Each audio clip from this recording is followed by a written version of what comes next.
দুপুরবেলা একটুখানি রেস্ট নেওয়ার পর তারপরে আবার একটা সেকেন্ড ব্লগের জন্য আর কি এন্ট্রিটা নিচ্ছি।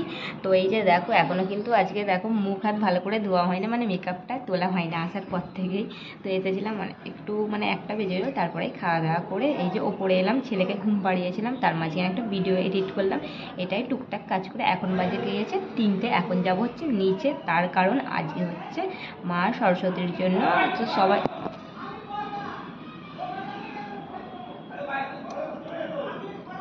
তো সব কথা একটু পরেই বলছি, কারণ এখানে অনেক জ্যাম লেগে গেছে, তোমাদের কথাগুলো একদমই শুনতে পাবে না, তো ওগুলো পরেই বলছি। চলো তাহলে আগে তো যেটা বলতে গিয়েই আটকে গিয়েছিলাম, আমাদের রাস্তার ধারে জানো তো বাড়ি, প্রচণ্ড গাড়ি জ্যাম, গাড়ি বলো সারাক্ষণই যায়।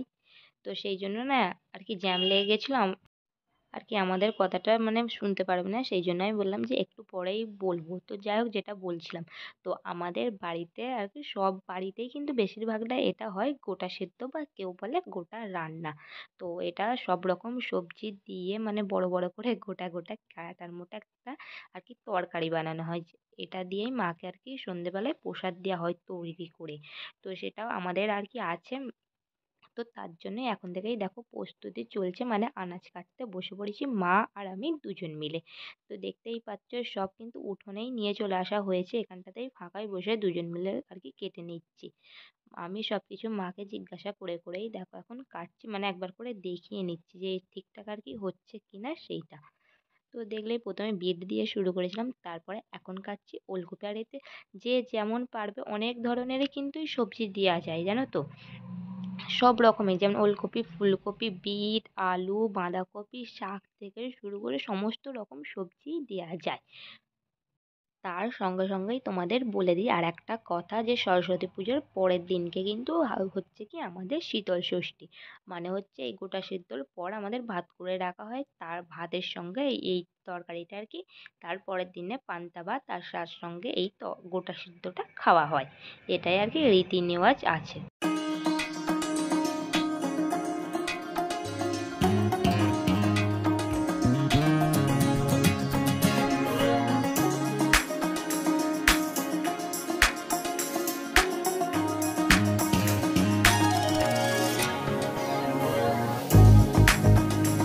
তারপর এই যে বন্ধুরা দেখো আমাদের সমস্ত কিছু আনাজ আর কি কাটা কমপ্লিট, এবারে হচ্ছে একে একে করে সুন্দর করে ধুয়ে নেব।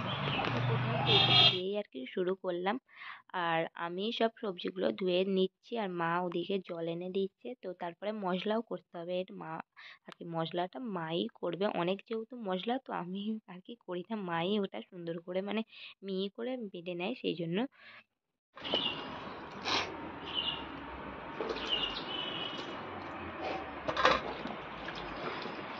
প্রথমে ফুলকপি দিয়ে শুরু করলাম, এবার হচ্ছে একে একে সব সবজিগুলো ধুয়ে নেব। আর আমি কিন্তু বালতিতে জল কিন্তু একবার একবার করে মানে সবজি ধুচ্ছি, আবার সেটা ফেলে অন্য আর একবার নতুন জলেই কিন্তু সব সবজি আলাদা আলাদা করেই কিন্তু আমি ধুয়ে নিচ্ছিলাম। আর আমি এই ব্লগটা কিন্তু মানে দুটো ব্লগে কিন্তু শেয়ার করছি, আমার কিন্তু সকালবেলাতে মানে সরস্বতী পুজোয় যাওয়ার ব্লগটা কিন্তু অন্য মানে আমার চ্যানেলেই ছাড়া আছে। তো এটা আর কি দুটো করছি, কারণ কি বলো তো অনেকটা বড় হয়ে যাবে, তো সেই জন্য কি করেছি ওটা ছেড়ে দিয়েছি। তোমরা কিন্তু চাইলে অবশ্যই কি আমার চ্যানেলে দেখে আসতে পারো। আর এটা আরেকবার মানে সে দুবার করে ছাড়বো। তো যাই হোক, তারপরে দেখো মা এদিকে মশলা করতে বসে পড়েছে। তো মশলাতেও নিয়েছিল আদা, তারপরে হচ্ছে জিরে, পোস্ত, সর্ষে সব রকমই নিয়েছিল মশলার জন্যে। আর এদিকে দেখো একটা থালায় এগুলো ছোটোখাটো জিনিস তো, আর এদিকে কড়াই আর মটর আর কি ভেজানো আছে, এটাও দেওয়া হবে। আর এদিকে হচ্ছে মশলাপাতি মানে ফোড়নের জন্য যেগুলো লাগবে সমস্ত কিছু কিন্তু মা অলরেডি জোগাড় করেই নিয়েছে। তো তো তারপর দেখো এখন বসে পড়েছে 5:30টা নাগাদ এই যে গোটা রান্নার জন্যে।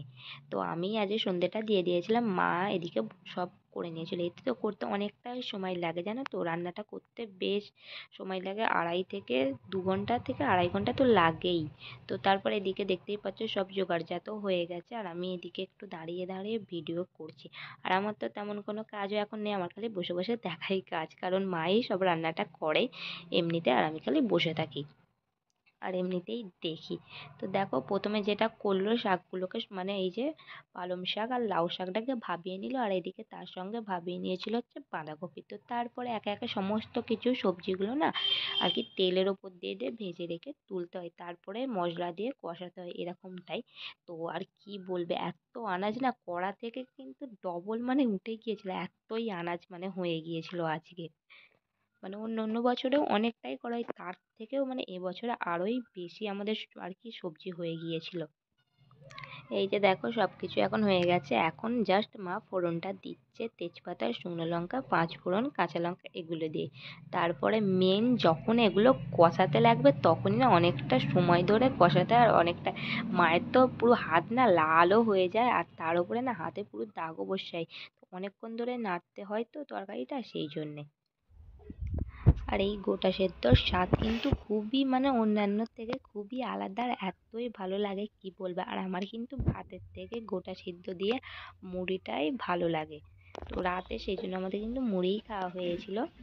ভাত অবশ্য হয়েছিল, তো আগেই বললাম যে শীতল ষষ্ঠী আছে, ভাত হয়েছিল। আমার ছেলেকে আর কি ভাত খাইয়েছিলাম, কারণ হচ্ছে সকালবেলা কচুরি হয়েছিল, তো ওরা যে ভাত খাওয়া হয় না, সেই জন্য ওকেই খালি আমি ভাত খাইয়েছিলাম, আমরা সবাই লাস্ট আর কি মুড়ি খাওয়া হয়েছিল। তো তারপরে এই যে যেটা বলছিলাম কড়া ছাড়িয়ে মানে চলে যাচ্ছিল, এই যে দেখো মা কিন্তু এটা ঠিক চাপা দিয়ে চাপা দিয়ে মানে কমিয়ে ঠিক ছেড়েছিল।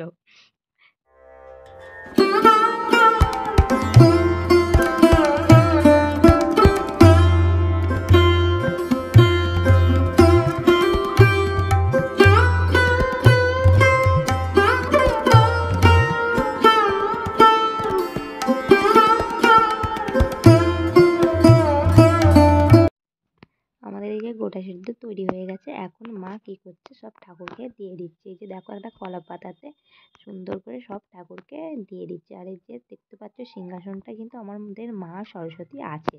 তো তারপরে যেটা বলছিলাম, রাতে কিন্তু আর ভিডিও বন্ধুরা কিন্তু কন্টিনিউ করতে পারিনি, ভিডিওটা আমি কন্টিনিউ করতে পারিনি মানে রাত অবধি। তো আজকে যাই হোক, আজকে কিন্তু আমার সমস্ত কাজকর্ম সকালে হয়ে গেছে, পুরোই ফ্রি। কেন বলো তো, কিছুই কাজ নেই আজকে, যেহেতু আমাদের শীতল ষষ্ঠী। কালকে গোটা রান্নার পর ভাত করে রাখতে হয়, মানে সেইটা আজকে পান্তা করে খেতে হয়।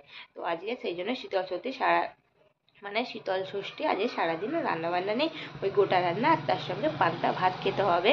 তো যাই হোক, তোমাদের এই যে টিফিনটা দেখায়, এটা কিন্তু আমার বরের টিফিন, আমার খাওয়া হয়ে গেছে অনেকক্ষণ আগে।